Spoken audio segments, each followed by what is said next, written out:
बिस्मिल्लाहिर्रहमानिर्रहीम। MGT 402 lecture number 29 to 34 आज हम डिस्कस करेंगे। लेक्चर नंबर 29 से स्टार्ट करते हैं। इसमें हम कॉस्ट, वॉल्यूम और प्रॉफिट एनालिसिस पढ़ेंगे। इसे हम एब्रीविएट करते हैं CVP से। तो CVP एनालिसिस हमें ये बताता है कि जो हमारी कॉस्ट में चेंज आया है वॉल्यूम में या फिर सेलिंग प्राइस में, वो हमारे प्रॉफिट को कैसे अफेक्ट करेगा। यानी कि ये जो तीन लेटर्स हैं, कॉस्ट, वॉल्यूम एंड प्रॉफिट, इन तीनों चीज़ों का हम एनालिसिस कर रहे हैं। तो ये मैनेजर को हेल्प करता है कि मिनिमम सेल्स निकाल सके, कि हमारी कितनी मिनिमम सेल्स होगी कि हमें लॉस नहीं होगा। एक ब्रेक इवन पॉइंट आएगा, यानी कि यहाँ पर हमारा लॉस चल रहा है अगर इतनी सेल्स हुई हैं, फॉर एग्जांपल 100 यूनिट्स तक, और जब 100 पूरी हो गई हैं तब ना हमें प्रॉफिट हो रहा है ना लॉस हो रहा है। देन इसके बाद 100 से अबव जितनी सेल्स होंगी तब हमें प्रॉफिट होगा। तो मैनेजर्स ऐसा पॉइंट फाइंड करते हैं जहाँ पर एटलीस्ट हम किसी लॉस को अवॉइड कर सकें। और ये एक नोट है कि हमने हमेशा कंट्रीब्यूशन मार्जिन को यूज़ करना होता है, प्रॉफिट पर यूनिट को नहीं, क्योंकि प्रॉफिट पर यूनिट हमारे पास चेंज हो जाता है जब भी वॉल्यूम चेंज होता है, लेकिन कंट्रीब्यूशन मार्जिन हमारे पास कांस्टेंट रहता है। कंट्रीब्यूशन मार्जिन जो है दैट इज़ आप सेल्स में से वेरिएबल कॉस्ट को निकाल दें। ठीक है, अब ये कंट्रीब्यूशन मार्जिन आ गया सेल्स में से वेरिएबल कॉस्ट को निकाल के, तो प्रॉफिट कैसे आएगा कि आपने इस कंट्रीब्यूशन मार्जिन में से फ़िक्स्ड कॉस्ट को निकाल देना है। पहले वेरिएबल निकाली थी, अब फ़िक्स्ड को निकालना है। और सेल्स कैसे आएंगी? सेल्स ऐसे आती हैं कि वेरिएबल कॉस्ट, फ़िक्स्ड कॉस्ट और प्रॉफिट सबको ऐड करते हैं। अच्छा, अब CVP में हम कुछ एजम्पशंस करते हैं। वो क्या है कि variable cost per unit stage constant at all levels, मतलब कि जो भी वेरिएबल कॉस्ट है वो कांस्टेंट रहेगी हर लेवल पे, और सेलिंग प्राइस जो है वो भी कांस्टेंट रहेगी, और फिक्स्ड कॉस्ट जो है वो टोटल में कांस्टेंट रहेगी, लेकिन पर यूनिट वॉल्यूम के हिसाब से वो चेंज करती जाएगी। अब हमें एक प्रैक्टिस क्वेश्चन दिया गया है। बेस डेटा हमारे पास है कि 90 यूनिट्स हमने बेचे हैं और एक यूनिट हमारे पास ₹100 का है। वेरिएबल कॉस्ट ₹75 पर यूनिट है और फिक्स्ड कॉस्ट हमारे पास टोटल 2250 है। अब आप बेस यूनिट्स की जब सेल्स देखेंगे तो वो कैसे आएंगी? टोटल 90 यूनिट्स हमने बेचे थे और एट रेट ऑफ 100, तो 90 × 100 हमारे पास 9000 की सेल्स आ जाएगी बेस यूनिट की। वेरिएबल कॉस्ट ₹75 पर यूनिट थी, तो मतलब कि आपने से 90 से मल्टीप्लाई कर देना, तो आपके पास टोटल बेस यूनिट्स की वेरिएबल कॉस्ट आ जाएगी। कंट्रीब्यूशन मार्जिन कैसे निकालेंगे कि सेल्स में से हम वेरिएबल कॉस्ट को सब्ट्रैक्ट कर देंगे, मतलब कि 9000 में से हम 6750 को सब्ट्रैक्ट कर देंगे, वो कंट्रीब्यूशन मार्जिन आ जाएगा। फिक्स्ड कॉस्ट हमारे पास गिवन थी। अब हमने प्रॉफिट या लॉस कैसे देखना है। देखिए, प्रॉफिट का हमारे पास ये फॉर्मूला था कि जो कंट्रीब्यूशन मार्जिन है उसमें से आपने माइनस कर देना है फिक्स्ड कॉस्ट को। तो अब ये तो दोनों हमारे पास सेम है, तो इसलिए ना हमें प्रॉफिट हो रहा है ना लॉस हो रहा है, क्योंकि इनको सब्ट्रैक्ट करेंगे तो ज़ीरो आएगा। ओके, अब हमारे पास क्वेश्चन ये है कि अगर 10 यूनिट्स हम ऐड कर देंगे तो ये सारी वैल्यूज़ कैसे चेंज होंगी। तो बेसिकली आपने एट रेट ऑफ तो हमारे पास 100 ही है, आपने 90 की जगह 100 यूनिट्स कर देने हैं, बिकॉज 90 में हम 10 ऐड करते हैं तो वो हमारे पास 100 आता है ना, तो इसलिए अब हम 100 के हिसाब से निकाल रहे हैं। ठीक है, तो ये सारी सेल्स, वेरिएबल कॉस्ट भी 100 के हिसाब से निकाल ली। देन सेल्स में से वेरिएबल कॉस्ट को सब्ट्रैक्ट किया तो कंट्रीब्यूशन मार्जिन आ जाएगा, यहाँ पर कंट्रीब्यूशन मार्जिन आ जाएगा। देन उसमें से फिक्स्ड कॉस्ट को आप सब्ट्रैक्ट करेंगे तो प्रॉफिट या लॉस, तो ये पॉजिटिव वैल्यू है, ये हमारे पास प्रॉफिट है। ओके, देन अगर हम इसमें आगे देखें, प्राइस में हम 10% ऐड कर दें तब क्या होगा।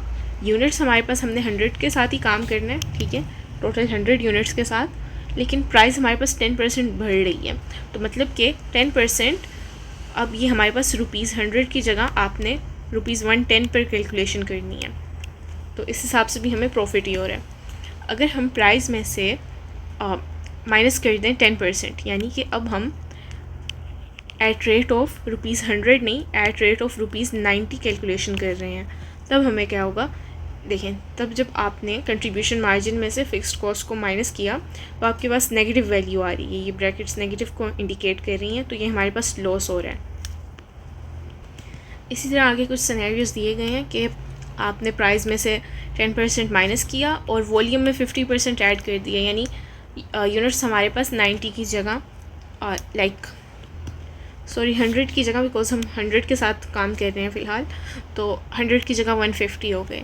देन एक और सिनेरियो में हमें दिया गया है कि प्राइस 10% आप माइनस कर रहे हैं और वॉल्यूम 100% ऐड कर रहे हैं। देन नेक्स्ट हमें ये भी एक सिनेरियो दिया गया है कि फ़िक्स्ड कॉस्ट हमने बढ़ा दी है और वो हमने 2250 की जगह 2500 कर दी है। तो इस सब के हिसाब से आप कैलकुलेशन कर सकते हैं। देन क्वेश्चन नंबर 7 में हमें ये कहा गया कि जो क्वेश्चन 6 का डेटा था उसमें हमने वेरिएबल कॉस्ट को 20% इंक्रीज़ कर दिया, तो उस हिसाब से हमें प्रॉफिट हो रहा है कि लॉस, तो वहाँ पर भी हमें लॉस हो रहा है।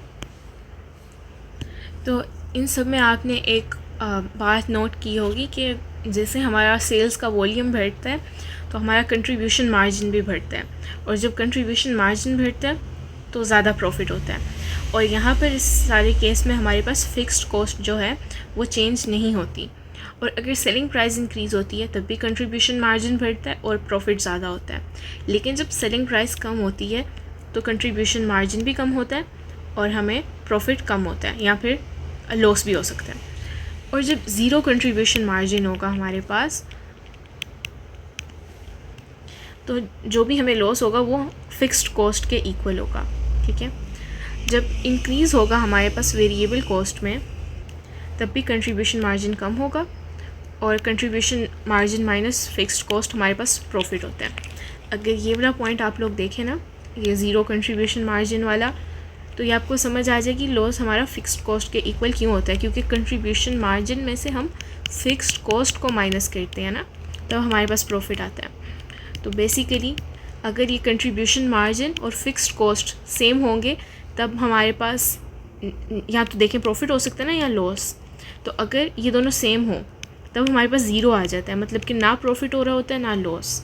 और अगर फ़िक्स्ड कॉस्ट ज़्यादा थी राइट, तब हमारे पास लॉस हो जाता है, बिकॉज तब नेगेटिव में वैल्यू आ जाती है। Okay, then break even analysis, ये बेसिकली वही बात है जहाँ पर ना प्रॉफिट हो रहा है ना लॉस, तो उस पॉइंट का नाम हम देते हैं ब्रेक इवन। तो ये वो पॉइंट है जहाँ पर आपके पास ज़ीरो प्रॉफिट होता है और ज़ीरो ही लॉस होता है।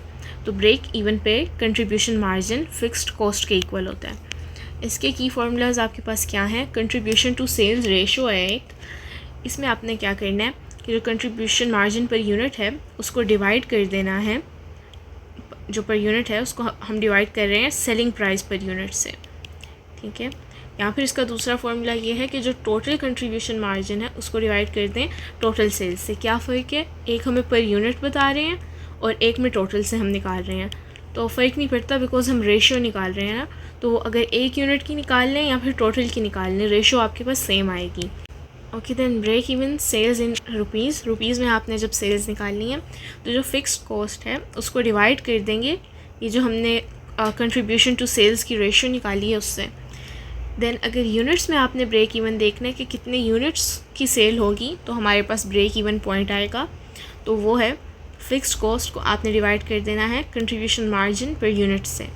देन टारगेट सेल्स कितनी होती है, टारगेट सेल्स वो यानी कि जिसमें हमें प्रॉफिट हो रहा है। ठीक है, तो उसमें हमने क्या करना है, फ़िक्स्ड कॉस्ट प्लस जितना हमारा टारगेट प्रॉफिट है उसको डिवाइड कर देना है ये कंट्रीब्यूशन टू सेल्स रेशो से। एंड देन टारगेट सेल्स अगर आपने यूनिट में देखनी है, यूनिट्स में कि कितने यूनिट्स की टारगेट सेल है, देखिए आप रुपीज़ में भी देख सकते हैं कि इतने की हमारी चीज़ें बिकेंगी देन हमें प्रॉफिट होगा, नहीं तो आप यूनिट्स में भी देख सकते हैं कि इतने यूनिट्स बिकेंगे तो हमें प्रॉफिट होगा। तो बेसिकली यहाँ पर आपने फ़िक्स्ड कॉस्ट और टारगेट प्रॉफिट को ऐड करके कंट्रीब्यूशन मार्जिन पर यूनिट से डिवाइड कर देना है। ओके, अगर सेलिंग प्राइस आपके पास दी गई है ₹8, variable cost ₹6, contribution margin per unit ₹2 और फिक्स्ड कॉस्ट ₹1000, तो सबसे पहले आप निकाल लें कंट्रीब्यूशन टू सेल्स रेशो। इसमें आप डिवाइड कर देंगे कंट्रीब्यूशन मार्जिन पर यूनिट को अपनी सेलिंग प्राइस पर यूनिट से। तो पर यूनिट का कंट्रीब्यूशन मार्जिन ₹2 है, उसको डिवाइड कर दिया सेलिंग प्राइस पर यूनिट से, तो 25 हमारे पास आ रहा है इसका आंसर। 25% की रेशो है।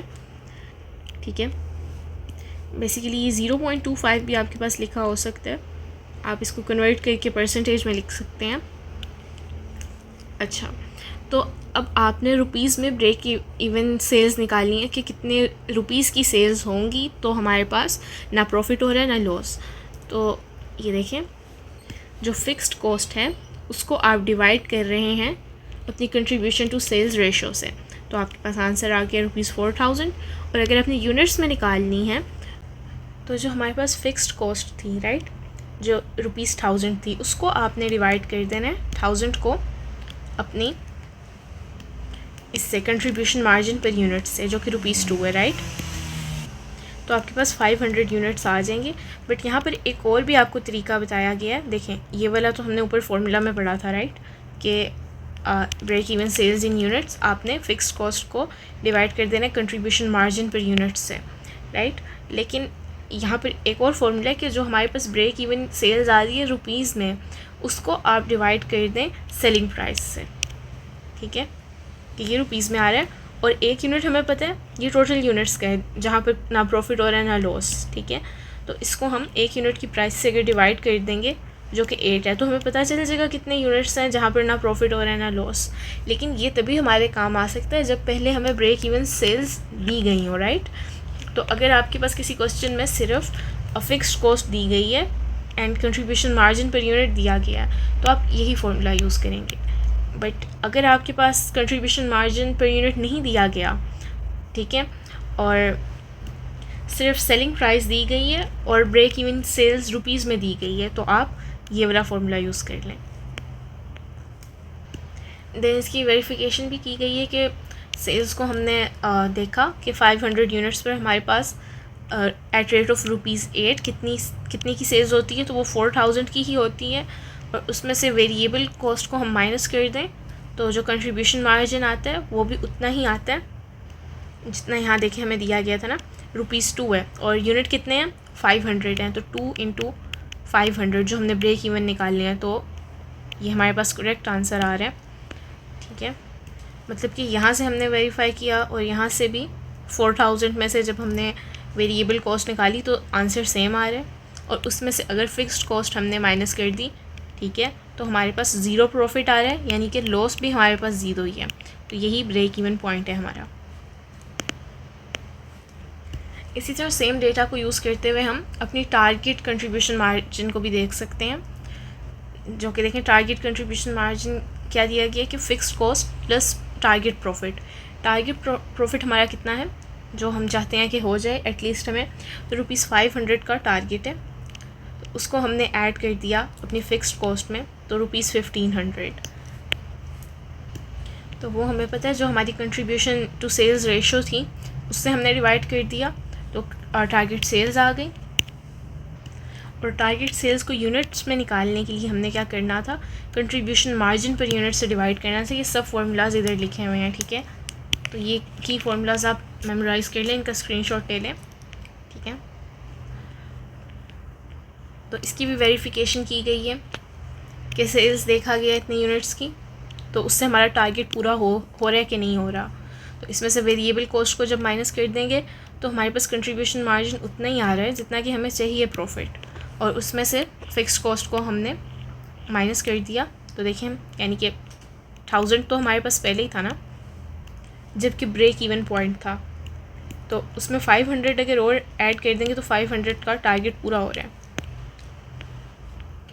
इसी तरह एक और क्वेश्चन है, इसमें सबसे पहले हमने कंट्रीब्यूशन टू सेल्स रेशो निकाली है, ठीक है। उन्हीं फार्मूलाज को यूज़ करते हुए break even sales and break even sales in units और यूनिट्स जितने हमारे प्रॉफिट के लिए हैं वो सब निकाला है। MCQs देख लेते हैं। तो देखिए यहाँ पर हमें डेटा दिया गया है कि एक शॉप है जो कि करेंटली इतने पेयर्स हमारे पास बना रही है, ठीक है, सेल कर रही है, और उसकी सेलिंग प्राइस जो है पर पेयर की वो ये है, और परचेज़ कॉस्ट इतनी है, ठीक है। और टोटल एनुअल फिक्स्ड कॉस्ट हमें यहाँ पर दी गई हैं, सैलरीज, एडवर्टाइजिंग की और अदर जो हमारे पास एक्सपेंसेस हैं वो सब। तो कंट्रीब्यूशन पर पेयर ऑफ शूज़ क्या है कि एक पेयर पे हमें कितना कंट्रीब्यूशन है, कितना हमारे पास प्रॉफिट कह लें, ठीक है। तो वैसे कंट्रीब्यूशन और प्रॉफिट में थोड़ा फ़र्क है, बट ये हम पहले मिड टर्म लेक्चर्स में पढ़ चुके हैं। तो अभी कंट्रीब्यूशन निकालना है तो बेसिकली पर यूनिट है ना, पर पेयर, ठीक है। तो यहाँ पर हमें पर पेयर की इंफॉर्मेशन दी गई है। तो ये 40 जो सेलिंग प्राइस है उसमें से अगर परचेज़ कॉस्ट को हम माइनस कर देंगे 25, तो आपके पास क्या आंसर आता है? आपके पास आता है ₹15, राइट। तो इसका ए आंसर है हमारे पास। Okay, then break even number of pairs of shoes कितने? बेसिकली नंबर ऑफ़ पेयर्स पूछे हैं, तो यहाँ पर यानी कि हमने ब्रेक इवन की यूनिट्स बताने हैं, ठीक है। तो उसके लिए सबसे पहले हम फ़िक्स्ड कॉस्ट को ऐड कर लेते हैं ये सारी, ठीक है, ताकि टोटल फ़िक्स्ड कॉस्ट आ जाए। और टोटल फ़िक्स्ड कॉस्ट हमारे पास कितनी होगी? देखें, ये हमारे पास 100,000 है और ये 100,000, ये 200,000 और ये 40,000, तो ये बन गया हमारे पास 200 और 40,000, राइट। तो ये फ़िक्स्ड कॉस्ट है। अब इसको हम करेंगे डिवाइड करेंगे, यानी कि फ़िक्स्ड कॉस्ट को हम डिवाइड करेंगे किससे? जो हमारा कंट्रीब्यूशन मार्जिन आ रहा है, राइट। तो कंट्रीब्यूशन मार्जिन हमने फर्स्ट MCQs में देखा था, ठीक है, वो ₹15 था, यानी कि 240,000 को डिवाइड कर दें 15 से, तो इसका आंसर हमारे पास 16,000 आता है। तो अब हम देखेंगे ब्रेक इवन में मार्जिन ऑफ सेफ्टी। तो मार्जिन ऑफ सेफ्टी या फिर MOS स्केल है। बेसिकली ये क्या है कि how much your cells can fall before you start making a loss, कि आपकी सेल्स कितनी गिर जाएंगी इससे पहले कि आपको लॉस होने लग जाए। तो जितना आपका मार्जिन ऑफ सेफ्टी होगा उतना ही आपका बिज़नेस सेफ़ है, ठीक है। तो बेसिकली इसका फॉर्मूला क्या है? रुपीज़ में बजटेड सेल्स में से आप ब्रेक इवन सेल्स को माइनस करते हैं, ठीक है। देन इसकी परसेंटेज जब आपने निकालनी है वो बेसिकली क्या है? Margin of safety divided by budgeted sales, ठीक है, इनटू 100। और इसका दूसरा मेथड है हमारे पास कि अगर बजटेड प्रॉफिट दिया गया है और मार्जिन ऑफ सेफ्टी की वैल्यू नहीं दी गई लेकिन बजटेड कंट्रीब्यूशन मार्जिन दिया गया है, तो उनको डिवाइड करके भी आप 100 से मल्टीप्लाई कर सकते हैं। देन थर्ड मेथड है, अगर प्रॉफिट और सेल्स रेशो दी गई है और तो उसको आप डिवाइड कर सकते हैं contribution margin to sales ratio से, और ये 100 से मल्टीप्लाई हम इसलिए कर रहे हैं क्योंकि हमें परसेंटेज में चाहिए। तो ये आपने डेटा के हिसाब से देखना है, इसका भी आप स्क्रीनशॉट ले सकते हैं, ठीक है। देन एक प्रैक्टिस क्वेश्चन दिया गया। अब यहाँ पर डेटा में देखें हमें क्या क्या दिया गया है। हमें बजटेड सेल्स दी गई है, ठीक है, कंट्रीब्यूशन मार्जिन भी दिया गया है, fixed cost, profit and break even point भी दिया गया है। यूनिट्स में यूनिट्स भी दिए गए हैं और इन रुपीज़ भी दिया गया। तो अगर हमने फ़र्स्ट मेथड से कैलकुलेशन करनी है तो हमें क्या क्या चाहिए?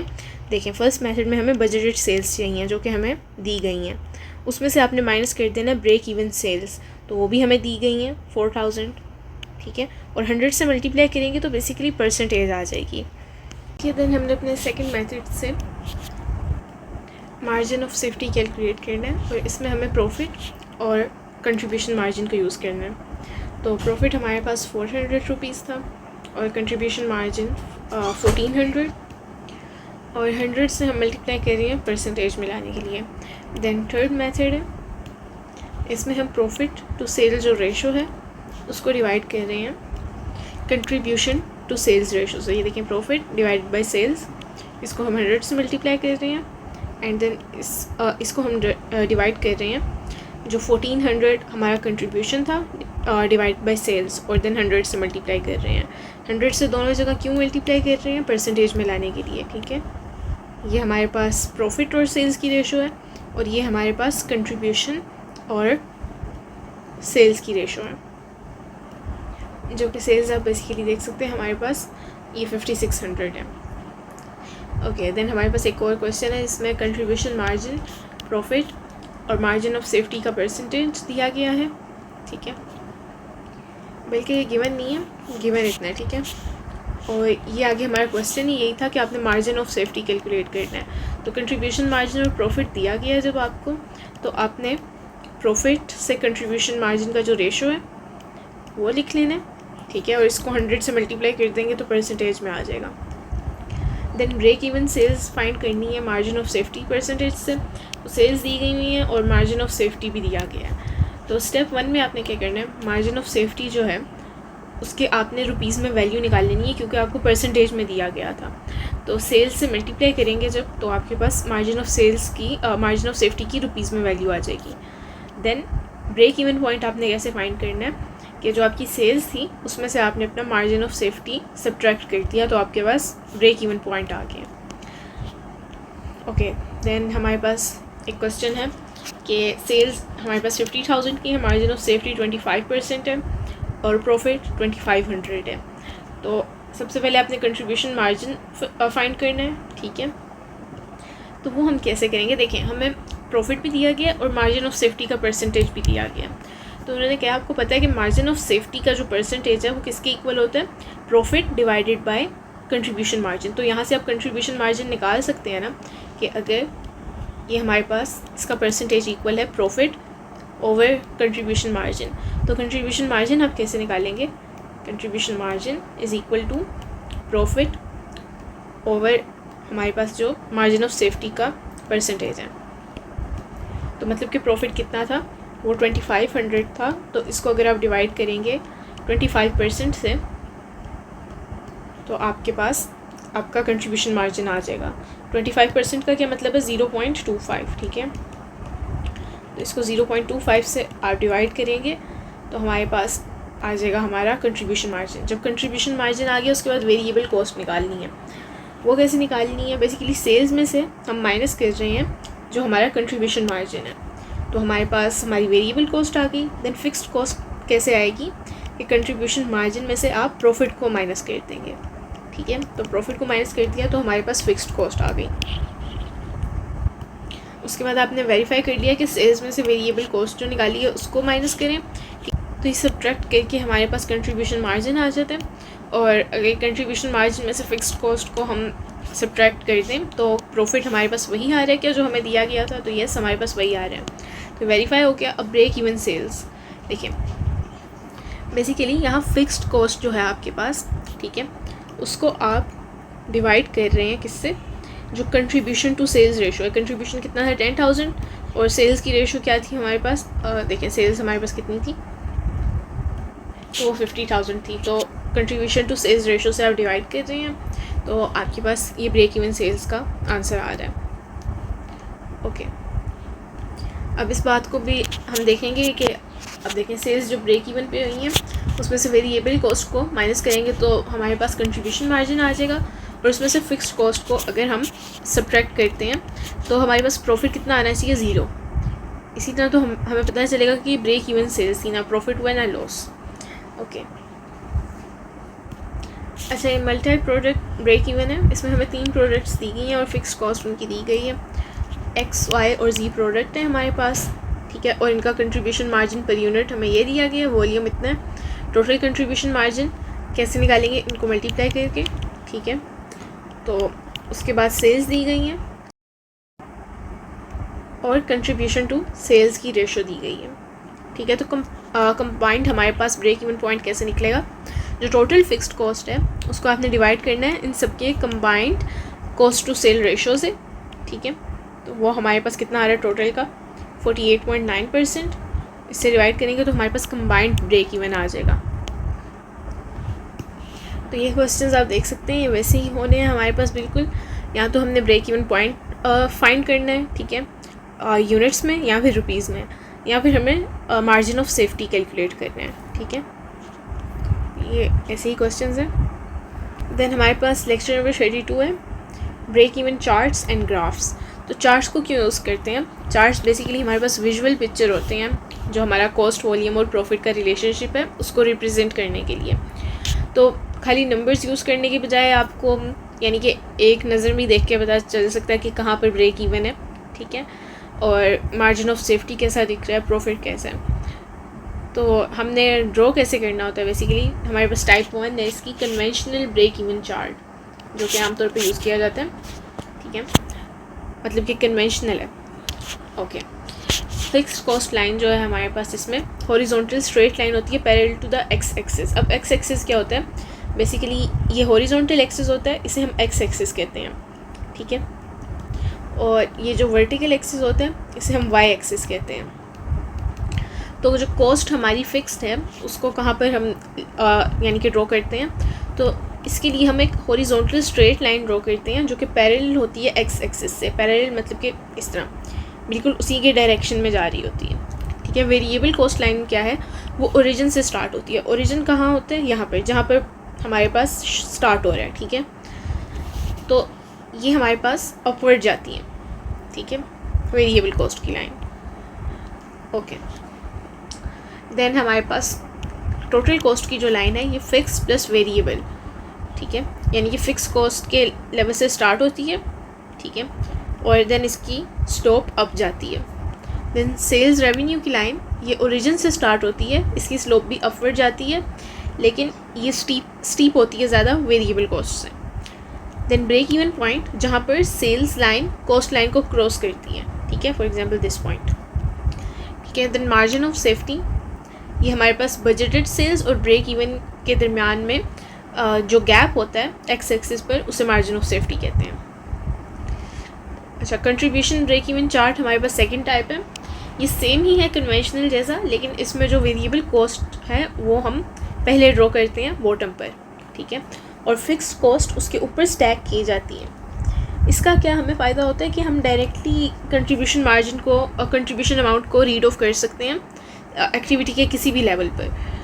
तो इसमें जो हमारे पास गैप होता है सेल्स लाइन और वेरिएबल कॉस्ट लाइन के दरमियान में, वो हमारा कंट्रीब्यूशन होता है। थर्ड टाइप है हमारे पास प्रॉफिट और वॉल्यूम चार्ट। ये हमें सिर्फ देखें इसके नाम से पता चल रहा है प्रॉफिट या लॉस दिखाएगा, तो कॉस्ट और रेवेन्यू को सेपरेटली नहीं दिखाएगा। इसमें एक्स एक्सिस पर हमारे पास सेल्स वॉल्यूम होगा, ठीक है, यूनिट्स भी हो सकते हैं, रुपीज़ भी हो सकते हैं। एक्स एक्सिस पर हमारे पास इसमें प्रॉफिट होगा, ठीक है, ओके। देन हमारे पास 0.10 सेल्स, यानी कि जहाँ पर लॉस फिक्स्ड कॉस्ट के इक्वल आता है हमारे पास, ठीक है, तो ये इसको ज़ीरो से उन्होंने के नीचे प्लॉट किया जाता है। देन ब्रेक इवन पॉइंट होता है दूसरा पॉइंट, यहाँ पर हमारे पास प्रॉफिट ज़ीरो होता है और ये हमारे पास ज़ीरो लाइन पे ही प्लॉट किया जाता है। देन हमारे पास एक लाइन है जो कि ज्वाइन करती है इन दोनों पॉइंट्स को। ये जो दो पॉइंट्स हमने बनाए हैं इनको ज्वाइन करने वाली जो लाइन होती है वो, ठीक है, तो इसको हम स्ट्रेट प्रॉफिट वॉल्यूम लाइन कहते हैं। देन रीडिंग प्रॉफिट, किसी भी सेल्स लेवल पर अगर तो हमारी जो ये प्रॉफिट वॉल्यूम वाली लाइन है ये अप जा रही है या फिर डाउन जा रही है, इस हिसाब से हम अपना प्रॉफिट रीड करते हैं कि प्रॉफिट हुआ है कि लॉस हुआ है। अच्छा, अब इस लेसन के हम मल्टीपल चॉइस क्वेश्चंस देख लेते हैं। तो फर्स्ट क्वेश्चन है हमारे पास कि अगर कंट्रीब्यूशन मार्जिन हमारा पॉजिटिव है तो इन स्टेटमेंट में से यानी कि कौन सी यहाँ पर ट्रू है या फिर रेलिवेंट है। तो इसमें आप देखें, अगर कंट्रीब्यूशन मार्जिन पॉजिटिव है तो क्या लाजमी आपको प्रॉफिट होगा, तो नहीं, लाजमी प्रॉफिट नहीं होगा। कंट्रीब्यूशन मार्जिन में हमारे पास क्या होता है कि अगर देखें हमारी प्रॉफिट के लिए क्या शर्त है कि कंट्रीब्यूशन मार्जिन जो है वो एटलीस्ट हमारा फिक्स्ड कॉस्ट से ज़्यादा हो, ठीक है। तो अगर ऐसा होगा देन हमें प्रॉफिट होगा, अदरवाइज़ अगर ये फिक्स्ड कॉस्ट से कम होगा, ठीक है, तब हमें लॉस होगा। तो अब हो सकता है कि पॉजिटिव हो लेकिन फिक्स्ड कॉस्ट से फिर भी कम हो तो हमें प्रॉफिट नहीं होगा, तो ये लाजमी नहीं है कि प्रॉफिट अगर हो, ठीक है। देन बी में है प्रॉफिट और लॉस बोथ आर पॉसिबल, तो जी हो सकता है कि पॉजिटिव हो तो हमारे पास प्रॉफिट भी हो सकता है, लॉस भी हो सकता है। देन प्रॉफिट विल अगर the fixed expenses are greater than the contribution margin, तो अगर देखें ये तो सेकंड केस हो गया कि फिक्स्ड हमारे पास जो कॉस्ट है वो ज़्यादा है कंट्रीब्यूशन मार्जिन से, तब तो लॉस होना चाहिए, तो ये वाला ऑप्शन तो गलत हो गया, ये कह रहे हैं प्रॉफिट होगा। देन डी ऑप्शन है लॉस अगर होगा अगर contribution margin greater than fixed expenses है, तो ये तो हमारे पास फर्स्ट ऑप्शन है जिसमें प्रॉफिट होना चाहिए, तो यहाँ लॉस कैसे होगा, तो ये भी गलत है, इसलिए बी ऑप्शन हमारा करेक्ट है। अच्छा, ब्रेक इवन पॉइंट पे हमारे पास क्या होता है, देखें ब्रेक इवन पॉइंट पे प्रॉफिट हमारा ज़ीरो होता है, तो हाँ ज़ीरो ही होता है, ठीक है। देन हमारे पास उन्होंने कहा है कि फ़िक्स्ड कॉस्ट प्लस जो वेरिएबल कॉस्ट है वो हमारे पास सेल्स के इक्वल होती है, तो ये भी सही बात है। अच्छा, फ़िक्स्ड कॉस्ट हमारे पास कंट्रीब्यूशन मार्जिन की इक्वल होती है, ये भी हम देख चुके हैं, ये भी बात सही है, तो ऑल ऑफ द अबव है। अच्छा, एक हमारे पास कंप्लीट CVP ग्राफ है जो कि शो करता है प्रॉफिट और लॉस किसी भी लेवल पर सेल्स के, तो ये कैसे मेजर किया जाता है। देखिए अभी हम ग्राफ्स के बारे में पढ़ के आए हैं, ठीक है, तो इसमें वर्टिकल लाइन जो है क्या वो हमें CVP ग्राफ में बताती थी कि देखिए वर्टिकल लाइन तो ये थी ना, ऐसे वाली वर्टिकल लाइन थी। तो बेसिकली ये हमें प्रॉफिट और लॉस तो नहीं शो कर रही थी। अच्छा, हॉरिजॉन्टल लाइन हमारे पास between the revenue line and the Y axis, तो ये भी नहीं था, ठीक है। और ये हॉरिजॉन्टल लाइन ये वाली भी नहीं थी, बिकॉज हमने क्या पढ़ा था, ये सब ऑप्शंस क्यों नहीं है, हमने एक चीज़ पढ़ी थी वर्टिकल गैप के बारे में, ठीक है, कि जो हमारे पास वर्टिकल गैप है जो कि अबव या बिलो होगा हमारे ब्रेक इवन पॉइंट के, वो हमें प्रॉफिट या लॉस शो करता है। तो हमारे पास जो गैप है, ठीक है, क्या गैप एक स्ट्रेट लाइन के इक्वल होता है जो कि हॉरिजॉन्टल हो या वर्टिकल? नहीं, गैप का तो एक एरिया होता है, ठीक है। गैप एक एरिया को हम मेजर कर रहे हैं ना, तो इसीलिए जो एरिया वाला ऑप्शन है, कि जो एरिया है हमारे पास टोटल रेवेन्यू और टोटल एक्सपेंसेस के बीच में, जो कि ब्रेक इवन पॉइंट से ऊपर होगा या फिर नीचे होगा, ठीक है, किसी भी वॉल्यूम पर, तो ये हमें शो करेगा प्रॉफिट या loss. Then contribution margin ratio क्या होती है हमारे पास, उनके किसके इक्वल होती है कंट्रीब्यूशन मार्जिन रेशो? तो ये होती है हमारे पास टोटल कंट्रीब्यूशन मार्जिन को आप सेल से डिवाइड करते हैं तो, ठीक है, इसके इक्वल होती है। Then the impact of net operating income, net operating income का क्या इम्पैक्ट है किसी भी डॉलर चेंज पे जो कि टोटल सेल्स में हमारे पास हो रहा है, तो उस इम्पैक्ट को आप कंप्यूट कर सकते हैं कौन सी रेशो से, ठीक है। तो ये हमारे पास ऐसी कौन सी रेशो है, बेसिकली एक तो प्रॉफिट मार्जिन दिया हुआ उन्होंने, variable cost ratio, contribution margin, या फिर ratio of variable fix expenses. हमारे पास सी आंसर है, क्योंकि देखें अगर आप किसी भी सेल्स में जो चेंज आ रहा है उसे आप अगर जो कंट्रीब्यूशन ओवर सेल्स की रेशो है, ठीक है, उससे आप मल्टीप्लाई करते हैं तो आपको प्रॉफिट पर इम्पैक्ट पता चल जाता है ना। तो उसमें बेसिकली क्या यूज़ हो रहा होता है, हमारे पास कंट्रीब्यूशन मार्जिन यूज़ हो रहा है ना इसमें, तो इसलिए इसका कंट्रीब्यूशन मार्जिन आंसर है। देन हमारे पास एक कॉर्पोरेशन है जिसका ब्रेक इवन पॉइंट ये दिया हुआ है, ठीक है। देन वेरिएबल कॉस्ट का सेल्स लेवल दिया गया, तो कितना कंट्रीब्यूशन मार्जिन इंक्रीज़ होगा या डिक्रीज़ होगा अगर वेरिएबल एक्सपेंसेस को हम ड्रॉप कर रहे हैं, कम कर रहे हैं बाय 20,000। तो देखें बेसिकली ब्रेक इवन जो सा पॉइंट था आपके पास सेल्स का, वो था 160,000, राइट। ओरिजिनल जो आपके पास कंट्रीब्यूशन मार्जिन था वो 60,000 था। जो न्यू कंट्रीब्यूशन मार्जिन है वो कितना होगा?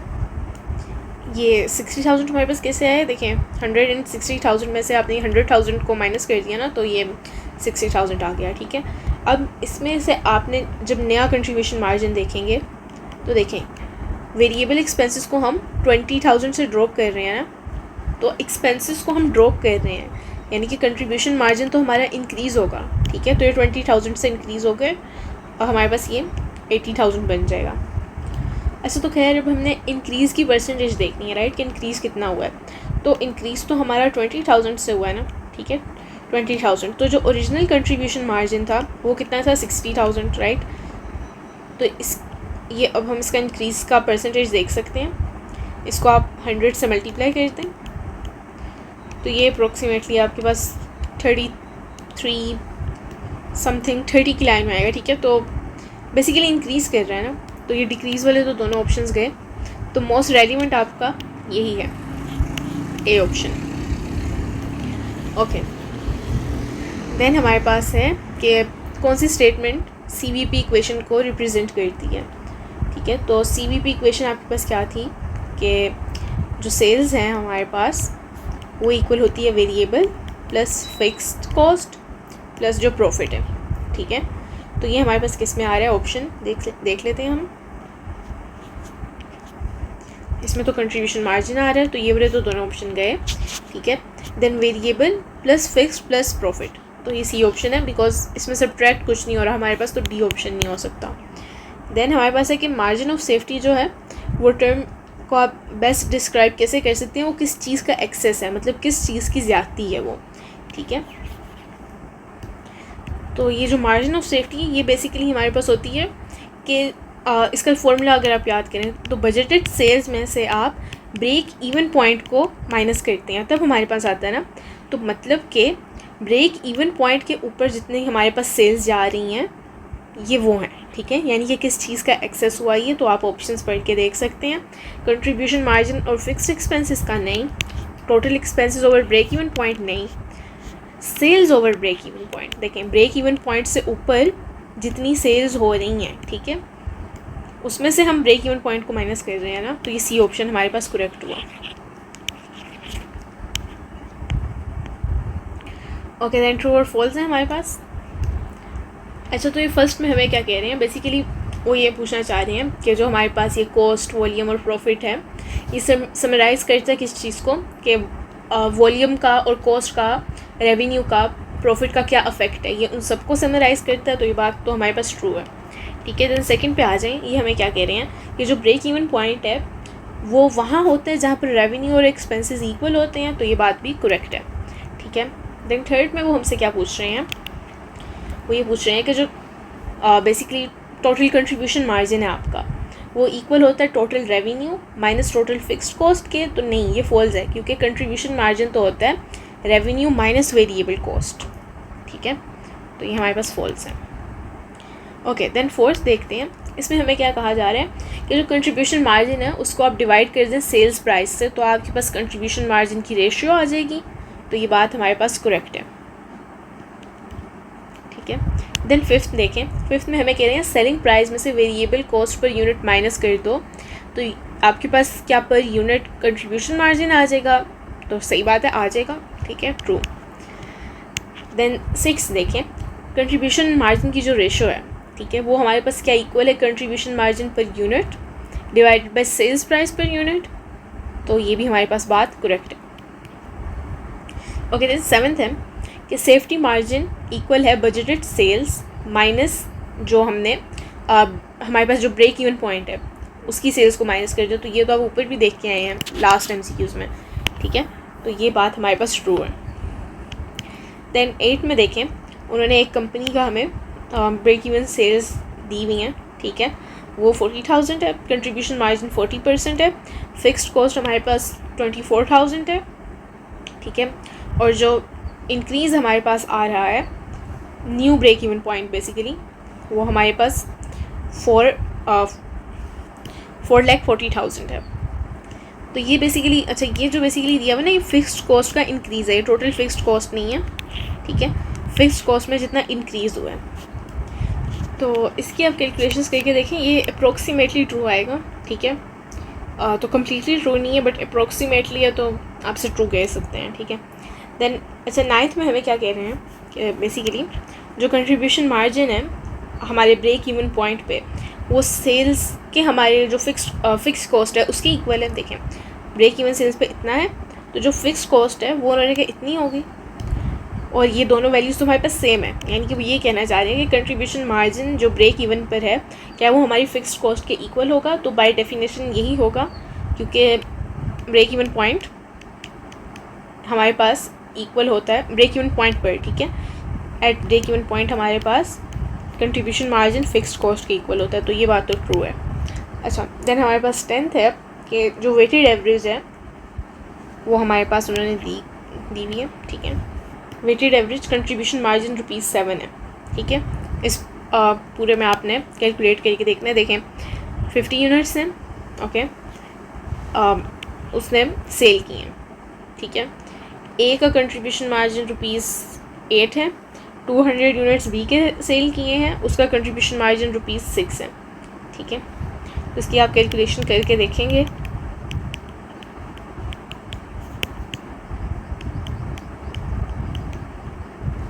टोटल यूनिट्स हम देख रहे हैं, ठीक है। तो ये आपके पास 6.40 आएगा, ये आपके पास 7 नहीं आएगा। तो करीब करीब तो आंसर है, लेकिन हम इतना राउंड ऑफ नहीं कर सकते ना। चलें अगर 6.5 से ऊपर होता तब भी हम 7 कंसीडर कर लेते, लेकिन 6.5 से नीचे है तो हम इसे फॉल्स ही कंसीडर करेंगे।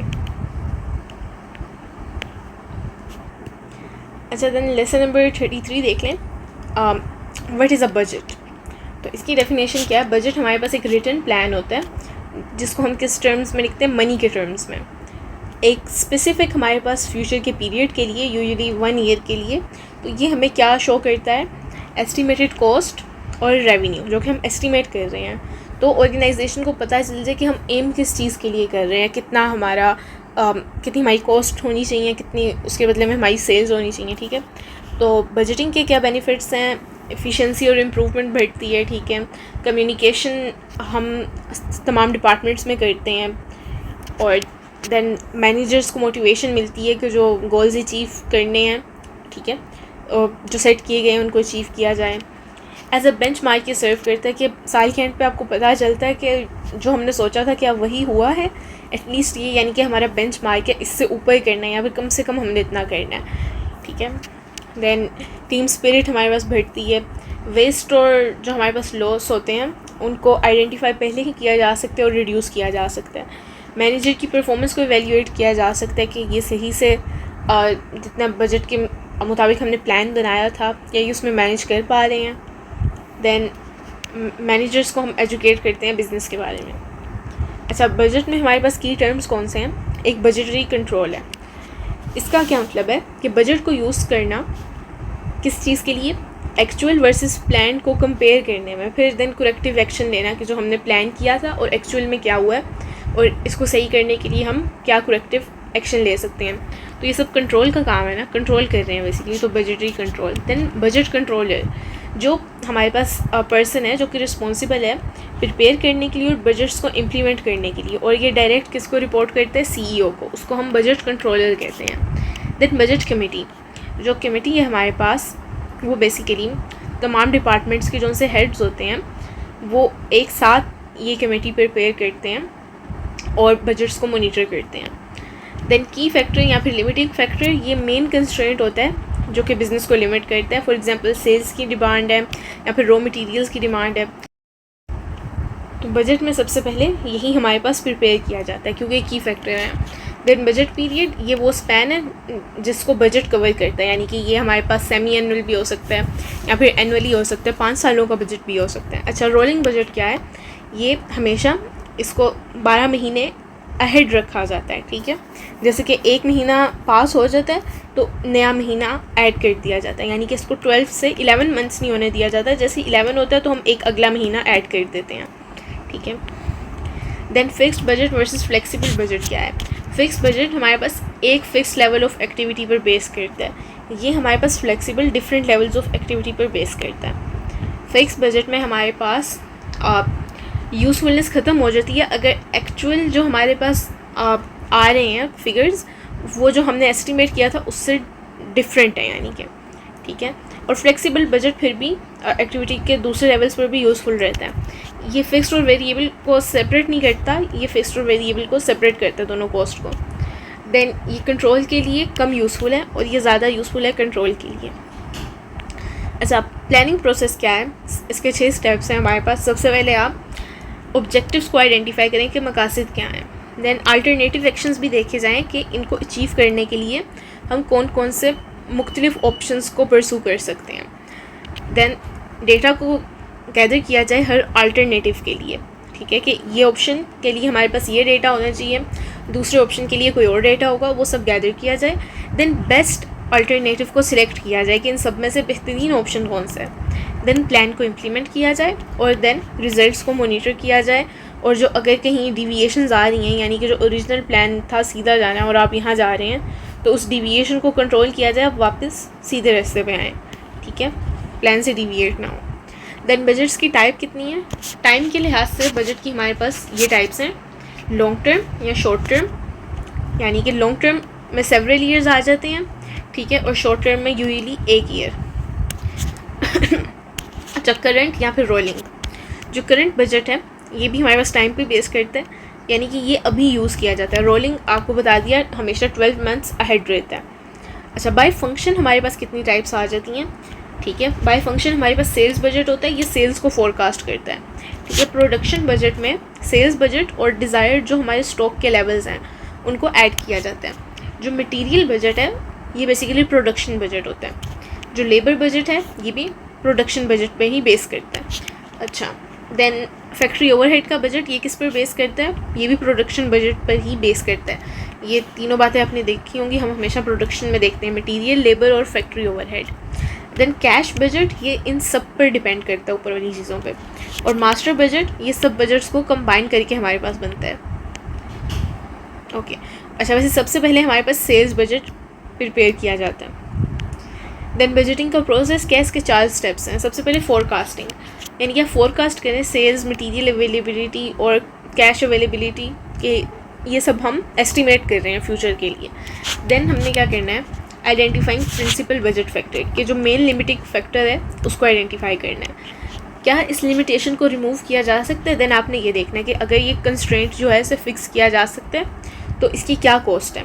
देन ड्रॉ बजट्स, इसमें आपने तमाम बजट्स प्रिपेयर करने हैं उनकी जो एग्रीड बेसिस हैं उन पर, ठीक है।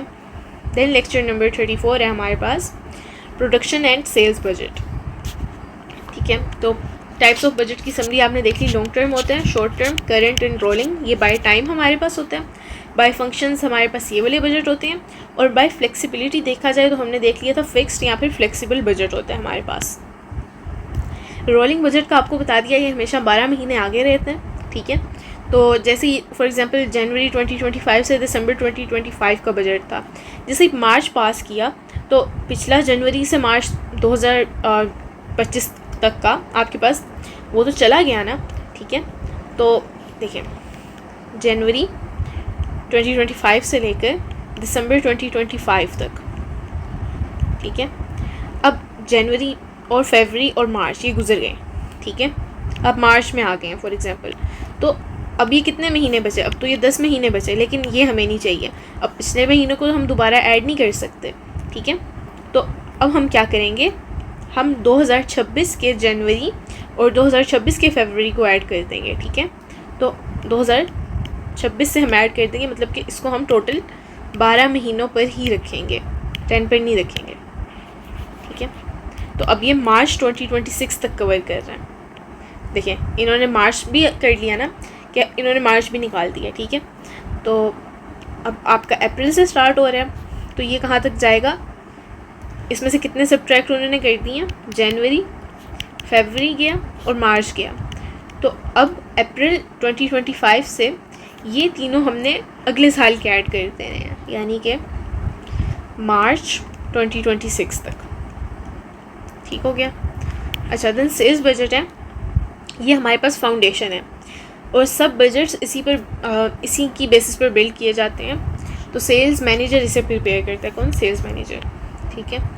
अच्छा, इंटरनल और एक्सटर्नल फैक्टर्स इसमें कौन से देखे जाते हैं, पास्ट सेल्स और ट्रेंड्स देखे जाते हैं, ठीक है। Estimation of sales force capacity, plant projection capacity कितनी है, मटेरियल कितने हैं हमारे पास, फाइनेंशियल रिसोर्सेज कितने हैं, ठीक है। और एक्सटर्नल फैक्टर्स में क्या देखा जाता है, जो मार्केट की कंडीशन है वो कैसी चल रही है, सीज़न की जो फ्लक्चुएशंस है वो कैसी हैं, मार्केट में कितना कंपटीशन है, गवर्नमेंट की क्या रेगुलेशंस हैं और पॉलिटिकल सिचुएशन कैसी है।